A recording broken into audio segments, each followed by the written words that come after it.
በዓለማችን ላይ ካሉ ፍጥረታት መካከል እባብን ያህል የሚያስፈራም ሆነ የሚያስደንቅ ፍጥረት የለም። ነገር ግን ውበታቸው ዓይንን የሚያፈዝ፣ ቀለማቸው እንደ ጌጣጌጥ የሚያብረቀርቅ እባቦችን አይታችሁ ታውቁ ኖሯል? ዛሬ በሚሊዮን የሚቆጠር ብር የሚያወጡትን እንደ በረዶ የነጡትንና እንደ ሰማይ ጠቆሩትን 10 አስገራሚና ቆንጆ እባቦችን ይዘንላችሁ ቀርበናል።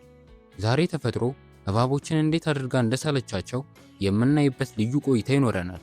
ከነዚህ እባቦች መካከል አንዱ መርዙን እስከ 7 ጫማ መርጨት ይችላል። ሌላኛው ደግሞ ዋጋው ከቤት መግዣ በላይ ነው። እስከ ቪዲዮ መጨረሻ ድረስ አብራችሁን ቆዩ። 10ኛ ግሪን ትሪ ፓይተን። ታሪካችንን የምንጀምረው ከአውስትራሊያ ጥቅጥቅ ያሉ ደኖች ነው። ይህ እባብ እንደ ስሙ ሁልጊዜ አረንጓዴ አይደለም። ሲወለድ ቢጫ ሆኖ ተወልዶ እያደገ ሲሄድ ቀለሙን ወደ ደማቅ አረንጓዴ ይለውጣል።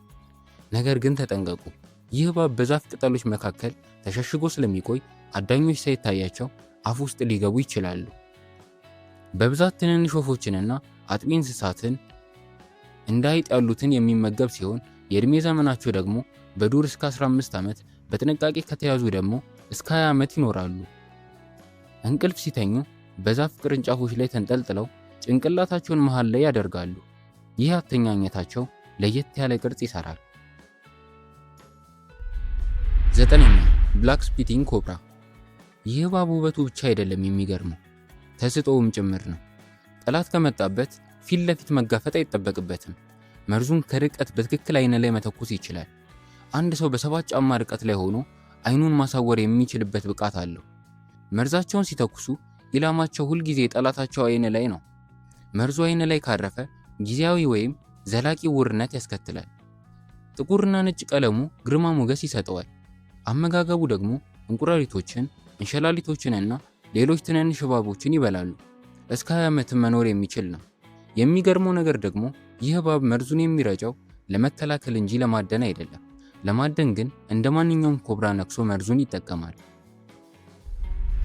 8ኛ አልቢኖ ቦል ፓይተን። ብዙ ሰዎች እባብን ይፈራሉ። ይሄኛው ግን ለየት ያለ ነው። በጣም የዋህ በመሆኑና ለየት ያለ ነጭና ቢጫ ቀለም ስላለው በዓለም ዙሪያ በቤት ውስጥ እንዲያድግ ይመረጣል። ሰዎች ይህንን እባብ እንደ ጌጥ በቤታቸው ይይዙታል። ዋጋውም እንደ ቀለሙ ጥራት ይለያያል።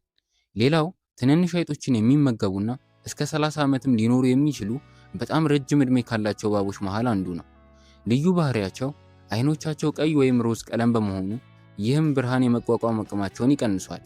በብዛትም ሌሊት ላይ ይንቀሳቀሳሉ። ለጀማሪ እባብ አርቢዎች ቁጥር 1 ምርጫ ነው፣ ምክንያቱም ንክሻቸው እምብዛም አደገኛ ስላልሆነ ነው። 7ኛ ብለድ ሬድ ኮርን ስኔክ። ስሙ የደም ቀይ ቢባልም ይህ እባብ በሰሜን አሜሪካ እርሾች ውስጥ የሚኖርና ለሰው ልጅ ጠቃሚ የሆነ እባብ ነው። አይጦችን በማደን እርሻን ይጠብቃል። አመጋገቡን በዋናነት አይጦችንና ትንንሽ እንሸላሊቶችን ይመገባሉ። ከ15 እስከ 20 ዓመትም ድረስ መኖር ይችላሉ። ስማቸውም ኮርን ስኔክ የተባለው በቆሎ በተከማቸበት ጎተራ ውስጥ በብዛት ስለሚገኙ ነው። የሆዳቸው ክፍል ልክ እንደ በቆሎ ፍሬ የተቆራረጠ ነጭና ጥቁር ምልክት አለው። ይህ እባብም በጣም ሰላማዊ ከመሆኑ የተነሳ ለመጀመሪያ ጊዜ እባብ ማርባት ለሚፈልጉ ሰዎች ምርጥ ምርጫ ነው። ቀለሙ ደግሞ ልክ እንደ ቀይ ጌጥ አይንን ይማርካል። 6ኛ ብሉ ሬሰር ስኔክ። ሰማያዊ ቀለም በተፈጥሮ ውስጥ በጣም ብርቅ ነው። ይህ እባብ ግን ሙሉ በሙሉ የሚያብረቀርቅ ሰማያዊ ነው። ፍጥነቱ ደግሞ የማይታመን፣ ተጎዝጉዞ ከመጠበቅ ይልቅ በከፍተኛ ፍጥነት ተከትሎ በማደን ይታወቃል። ነፍሳትን፣ እንቁራሪቶችንና አይጦችን የሚመገቡና እስከ 10 ዓመትም ድረስ መኖር የሚችል ነው። በሰዎች አካባቢ ሲሆኑ በጣም የሚረበሹና ከተያዙ በጅራታቸው መሬቱን በመምታት እንደ ራትል ስኔክ ድምፅ በማውጣት ለማስፈራራት የሚሞክሩም ናቸው። ስማቸውም ሬሰር የተባለው በአካባቢያቸው ካሉ እባቦች ሁሉ ፈጣን ስለሆኑ ነው። 5ኛ ሬድ ሄድድ ክሪት። ይህ በደቡብ ታይላንድ ተራሮች ላይ የሚገኝ ድንቅ እባብ ነው። አካሉ ሰማያዊ፣ ጭንቅላቱና ጭራው ደግሞ ደማቅ ቀይ ናቸው። ይህ የቀለም ውህደት በአይን ሲታይ በጣም ማራኪ ቢሆንም በውስጡ ግን ገዳይ መርዝ ይዟል። ዋና ምግባቸውም ሌሎች እባቦችን ሲሆን የሚኖሩትም ከ10 እስከ 15 ዓመት ነው። ይህ እባብ በብዛት የሚገኘው በእርጥበታማ አካባቢዎችና በተራራማ ቦታዎች ነው። መርዙ የነርቭ ስርዓትን በፍጥነት ያጠቃል። ውበቱ የሚያታልል ቢሆንም በምሽት በጫካ ውስጥ መገናኘት ደግሞ በጣም አደገኛ እንዲሆን ያደርገዋል። አራተኛ ብሊዘርድ ስኔክ።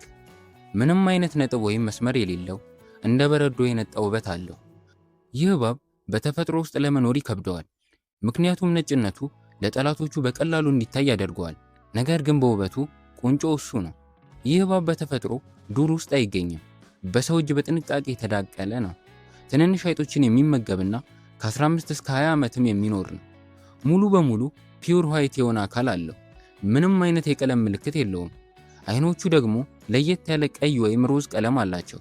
ይህ እባብ በዓለም ዙሪያ ባሉ ባለሀብቶች ዘንድ በጣም ተፈላጊ ነው። ዋጋውን በጣም ውድ ከመሆኑ የተነሳ እንደ ቅንጦት ዕቃ ነው የሚታየው። ሶስተኛ ኢንዲያጎ ኢስተርን ራት ስኔክ። ይህ እባብ በሰሜን አሜሪካ ረጅሙ ተወላጅ እባብ ነው። ቀለሙ ጥቁር ቢመስልም ብርሃን ሲያርፍበት ግን የሚገርምና የሚያብረቀርቅ ጥቁር ሰማያዊ ቀለም ያሳያል። አይጦችን፣ ወፎችን፣ ኤሌዎችን እና ሌሎችንም መርዛማ እባቦችን እንደ ፉኝት ያሉትን ይበላል።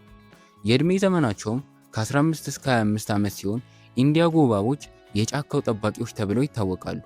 ምክንያቱም በሰዎች አካባቢ የሚገኙ መርዛማ እባቦችን በማደን አካባቢውን ንጹህ ያደርጋሉ። ሁለተኛ ሊፕስቲክ ቴክሳስ ራት ስኔክ። አሁን የምታዩት ፍጥረት ከእባብ ይልቅ የበረዶ ቅርጽ ይመስላል። ብዙ ሰዎች ከአልቢኖ እባብ ጋር ያመሳስሉታል፣ ነገር ግን ልዩነታቸው አይኑ ላይ ነው። አልቢኖዎች ቀይ አይን ሲኖራቸው፣ ይህ እባብ ደግሞ ጥቁር ወይም ሰማያዊ አይን አለው። ይህ የሆነው ሊዩሲዝም በሚባል የዘር ሁኔታ ምክንያት በሰውነታቸው ላይ ያሉት ቀለሞች በሙሉ ስለሚጠፉ ነው። የሚገርመው ነገር ይህ እባብ በጫካ ውስጥ መኖር በጣም ይከብደዋል፣ ምክንያቱም እንደ በረዶ የነጣው ቀለሙ ለጠላቶቹ እንደ ንስርና ቀበሮ ላሉት በቀላሉ እንዲታይ ያደርገዋል። በተፈጥሮ ውስጥ መደበቅ ስለማይችል አብዛኛው ጊዜ በሰዎች እጅ ተንከባካቢ አግኝቶ የሚኖር ነው። ስሙ እንደሚጠቁመን ዋና ምግቡም አይጦች ናቸው፣ ነገር ግን በጣም ረጅምና ጎበዝ ዛፍ ላይ ተንጠልጣይ ነው። አንደኛ ኦሪየንታል ዊፕ ስኔክ። በመቀጠል የምናየው እባብ ደግሞ በዓለማችን ላይ ካሉ በጣም ቀጫጭን እባቦች መሃል አንዱ ነው። የአለንጋ እባብ ይባላል።